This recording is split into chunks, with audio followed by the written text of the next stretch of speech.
వి gold trusted gold buyers తాకట్టులో ఉన్న బంగారాన్ని విడిపించి ఈ రోజు ఉన్న మార్కెట్ ధరకే కొనబడును. మరిన్ని వివరాలకు సంప్రదించండి 77107720. మహబూబ్ నగర్ జిల్లాకి చెందినటువంటి మహబూబ్ నగర్ రూరల్ మండలం మాచానిపల్లి గ్రామానికి చెందినటువంటి గిరిజన బిడ్డ సరస్వతి, సాక్షాత్తు సరస్వతిని పురుడి పుచ్చుకున్నటువంటి సరస్వతి మాతను పునికి పుచ్చుకున్నటువంటి ఈ గిరిజన బిడ్డ చదువుతూనే 10th క్లాస్ అండ్ ఇంటర్మీడియట్లో కూడా అత్యున్నతమైనటువంటి ఫలితాలు సాధించిన తర్వాత నీట్ ఎగ్జామ్స్ రాసి నీట్లో కూడా అత్యుత్తమమైనటువంటి ర్యాంకును సంపాదించి ఈరోజు ఆర్థిక కష్టాల్లో వెనుకబడిపోయింది. తనకు చదివే లక్ష్యము, చదువుతో పాటుగా సమాజానికి సేవ చేయాలి, తన లక్ష్యం అంటూ ఉంటే ఈ చదువుతోనే సాధించాలి, చదువుతో పాటుగా డాక్టర్ కావాలనేటువంటి సంకల్పంతో ఈ డాక్టర్ కోర్సు పూర్తి చేసి నేను డాక్టర్ అయ్యి సమాజానికి సేవ చేయాలి, నా గ్రామానికి సేవ చేయాలనేటువంటి సంకల్పంతో నీట్లో ర్యాంకు సాధించి ఈరోజు డాక్టర్ కోర్సుకి సెలెక్ట్ అయింది. ఈ నేపథ్యంలోనే తను పడుతున్నటువంటి కష్టాలు చూసి నాకు స్పందన రావాలని చెప్పేసి నా కష్టాన్ని చదువుకి, డాక్టర్కి డబ్బు అడ్డంకం కావద్దని చెప్పేసి అంటున్నటువంటి కడావత్ రాజేశ్వరి ప్రస్తుతం మనతో ఉన్నారు. ఆమెకు వచ్చినటువంటి కష్టం ఏంటి, ఆమెకు ఉన్నటువంటి లక్ష్యం ఏంటి, సమాజానికి ఎలా సేవ చేయబోతుంది తన చదువు ద్వారా, ప్రస్తుతం ఆమెతో మాట్లాడి ప్రయత్నం చేద్దాం. మొదటగా కంగ్రాచులేషన్స్, నీట్లో మంచి ర్యాంక్ సాధించారు, 10th మంచి ర్యాంక్ సాధించారు, ఇంటర్మీడియట్లో మంచి ర్యాంక్ సాధించారు, డాక్టర్ కావాలనేటువంటి సంకల్పం వచ్చింది. అసలు మీ యొక్క కుటుంబం నేపథ్యం ఏంటి, అమ్మ నాన్న ఏం చేస్తుంటారు, పూర్తి వివరాలు ఏంటి? నా పేరు రాజేశ్వరి. నేను 10th వరకు ట్రైబల్లో చదువుకున్నాను. తర్వాత ఇంటర్మీడియట్లో కూడా నాకు ఎవరు సజెషన్స్ అని ఏమి ఇవ్వలేరు. దానివల్ల నాకు నీట్ కోచింగ్ అని, దీనికి ఇంత అంటే లాంగ్ టర్మ్స్ ఉంటాయని కూడా నాకు ఇంటర్లో వచ్చేంత వరకు తెలియదు. దానివల్ల నేను మోడల్ జూనియర్ కళాశాల గుండుమల్లో చదవడం జరిగింది. అక్కడ నా వంతు నేను ఐపీ ప్రిపరేషన్కే కొంచెం చదివాను. దాన్ని బట్టి అక్కడ ఉన్న మా గురువులు నా చదువును చూసి నువ్వు నీట్ క్రాక్ చేయగలవు కాబట్టి నువ్వు లాంగ్ టర్మ్ చేసి చూడు అని వాళ్ళు కూడా నా వెంట మోటివేట్ చేసి నన్ను నీట్ గురించి అవగాహన ఇచ్చారు. దాని తర్వాత నేను లాంగ్ టర్మ్ కోసం వేరే కోచింగ్లో అడిగాను. అంటే అక్కడ ఫీజు బట్టి నేను చదవలేకపోతాను, మళ్ళీ నాకు బేసిక్స్ లేవు, అక్కడ వెళ్ళినా నాకు అంత అర్థం కాదని వాగ్దేవి కళాశాలలో అంతా మొత్తం ఎక్కువ స్టూడెంట్స్ లేకున్నా మంచిగా చదువు ఇప్పిస్తారని మళ్ళీ వెంకటరెడ్డి సార్ కూడా కాలేజ్ ఫీ ఏం తీసుకోకుండా నా హాస్టల్ ఫీ అంతా Damodar Reddy sir, Dilip sir, Sridevi ma'am చూసుకొని నన్ను లాంగ్ టర్మ్ చేయించారు. దానివల్ల నా వంతు నేను కష్టపడి సీట్ సంపాదించాను. ఇప్పుడు నాకంటూ నేను అనుకుంటున్నది ఏంటంటే, నాకు ఇప్పుడు మీ అందరి సాయంతో నేను డాక్టర్ అయితే నాలాంటి ఎంతోమందికి నేను సాయం చేయాలి, అందరికీ మంచి వైద్యం ఇప్పియాలి, మంచి డాక్టర్ అవ్వాలని నా కోరిక. అంటే ప్రధానంగా అమ్మా నాన్న ఏం చేస్తుంటారు, అమ్మ నాన్న ఏం పని చేస్తుంటారు, దీని గురించి ఏం చెప్తారు?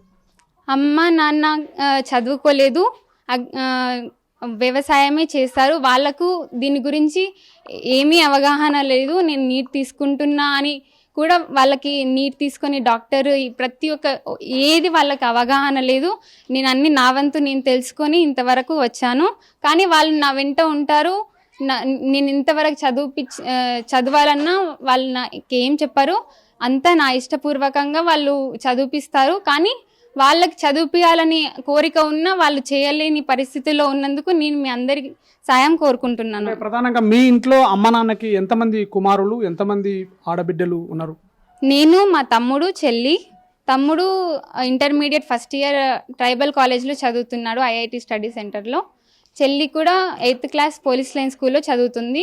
నేను ఇంటికి పెద్ద దాన్ని. అంటే డాక్టరే చదవాలి, డాక్టర్ కోర్సే చేయాలనేది ఎందుకు అనిపించింది? చిన్నప్పటి నుంచి ఎవరు అడిగినా మా నాన్న నీ కూతురు ఏం కావాలి అని అడిగితే డాక్టర్ అని చెప్తుండే. మా నాన్నకి అది చాలా ఇష్టం. అప్పటి నుంచి నాకు ఇంకా అదే మైండ్లో ఉండిపోయింది. ఇంటర్లో కూడా నేను ఎట్లయినా చదవాలి అని అనుకున్నా, కానీ అప్పుడు నాకు ఆ పరిస్థితి లేకుండే. అనుకోకుండా నాకు లాంగ్ టర్మ్ అవకాశం వచ్చింది, దాన్ని నేను ఉపయోగించుకొని సీట్ తెచ్చుకోవడం జరిగింది. అంటే ప్రధానంగా మీరు ఏం కోరుకుంటున్నారు? మీ యొక్క చదువుకి డబ్బే అడ్డంకం ఉందా? ఇంకేమైనా ఆర్థికమైనటువంటి కాకుండా ఆ ఇబ్బందులు కాకుండా ఇంకేమైనా ఇబ్బందులు ఉన్నాయా? నాకు ఇప్పుడు చదువుకి డబ్బు ఒక్కటే కొంచెం ఆర్థికంగా ఉంది. ఇంత పైసలు అంటే ఇంత ఫీ ఉంటుంది అంతా అని నాకు కూడా తెలియదు. నేను చదువుకుంటూ వెళ్దామని అనుకున్నా, కానీ ఇట్లా సిచ్యువేషన్స్ వస్తాయని ఫేస్ చేయాలని నేను అనుకోలేదు. కానీ ఎంత అయినా దేవుడు నా వెంట ఉంటారు, మీరందరు నా వెంట ఉంటారని కోరుకుంటున్నాను. ఇప్పుడు నా వంతు నేను ఇప్పుడు చదువుకోవాలి అంటే నాకు పైసల గురించి అయినా దేని గురించి నేను టెన్షన్స్ తీసుకోకుండా చదువుకుంటేనే మంచి చదువు అందుకుంటానని నా కోరిక. మీకు సీట్ ఎక్కడొచ్చింది? అసలు ఏ కాలేజీలో వచ్చింది? దానికి ఎంత ఏం చెప్తారు? నాకు మహేశ్వర మెడికల్ కాలేజ్ పటన్ చెరువులో వచ్చింది. అక్కడ ఫీ ఫస్ట్ ఇయర్కి 1,89,500 ఉంది.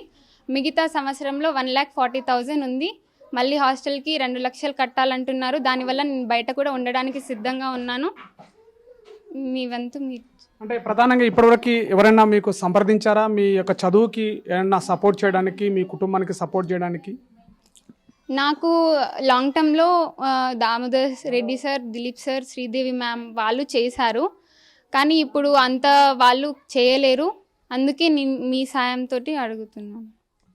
సో ఇది ఒక గిరిజన బిడ్డ అడుగుతున్నటువంటి ఆవేదన అనుకోవచ్చు. కానీ సరస్వతి మాతని పుణికిపుచ్చుకున్నటువంటి గిరిజన బిడ్డ తను భవిష్యత్తులో డాక్టర్ కావాలి, తన యొక్క తల్లిదండ్రుల యొక్క కోరికను చూడాలి. చిన్నప్పటి నుంచి తన కూతురు ఏమవుతుంది అనేటువంటి అడిగినప్పుడు, గ్రామస్తులు కూడా అడిగినప్పుడు దానికి తన యొక్క కూతురు డాక్టర్ అవుతుందని చెప్పేసి ఎప్పుడైతే తన తండ్రి మనసులో తన తండ్రి కోరికను నెరవేర్చాలనేటువంటి సంకల్పంతో కూడా ఈరోజు ఇంటర్మీడియట్లో, అదేవిధంగా 10th క్లాస్లో కూడా 9.2 ర్యాంక్స్ 10th క్లాస్లో ర్యాంక్ సంపాదించింది. అదేవిధంగా ఇంటర్మీడియట్లో 962 మార్క్స్ కూడా సంపాదించి, అదేవిధంగా ఎంట్రన్స్లో కూడా అత్యుత్తమమైనటువంటి రిజల్ట్ కూడా చూపించి ఈరోజు పటాన్ చెరువులో ఉన్నటువంటి మహేశ్వరి కాలేజీలో ర్యాంక్ సంపాదించారు. కానీ మొట్టమొదటి సంవత్సరమే 1 లక్ష పైగా ఫీజులు ఉండడంతో తన యొక్క చదువుకి అడ్డం డబ్బే అనేటువంటి ఆధారం తెలుసుకొని తనను ఆర్థికంగా కూడా ఆదుకోవాల్సినటువంటి పరిస్థితి. అదేవిధంగా కుటుంబ నేపథ్యం కూడా చాలా చిన్న కుటుంబము, గిరిజన తాండాలకు సంబంధించినటువంటి కుటుంబము. ఇక్కడ తన యొక్క తల్లిదండ్రులు కూడా వ్యవసాయం చేసుకుంటూ, కూలీ పని చేసుకుంటూ, ఇట్లాంటి పని చేసుకున్నటువంటి తల్లిదండ్రులు కూడా చాలా చాలా చిన్న స్థాయి ఉన్నటువంటి కుటుంబం అని చెప్పేసి ఇక్కడ చెబుతున్న పరిస్థితి. అదేవిధంగా ఇది కూడా స్థానికమైనటువంటి ప్రజాప్రతినిధులు కూడా, కుటుంబీకులు కూడా తన యొక్క వెంట ఉన్నారు, సపోర్ట్ ఉన్నారు. కానీ ఆర్థికమైనటువంటి డబ్బు ద్వారానే నేను డాక్టర్ కాలేకపోతున్నాను. ఒకవేళ నేను ఇట్లా డాక్టర్ని అయితే ఈ సమాజానికి సేవ చేస్తాను, నాలాంటి బీద వాళ్ళకు కూడా నేను సేవ చేయడానికి ముందుంటాను అని చెప్పేసి కఠినంగా చెబుతున్నటువంటి పరిస్థితి. కెమెరా పర్సన్ నర్సింగ్తో శివాజీ, RTV, మహబూబ్ నగర్. తెలుగులో ఫాస్టెస్ట్ న్యూస్ ఇప్పుడు కొత్త అవతారంలో 5 సెకండ్లోనే పూర్తి వార్తా సమాచారం మీ చేతిలో. సోషల్ మీడియా ట్రెండ్స్ మీ కళ్ళ ముందుకే live TV and voice search ఆప్షన్స్తో ఇప్పుడే డౌన్లోడ్ చేయండి. యాప్ లింక్ డిస్క్రిప్షన్లో ఉంది.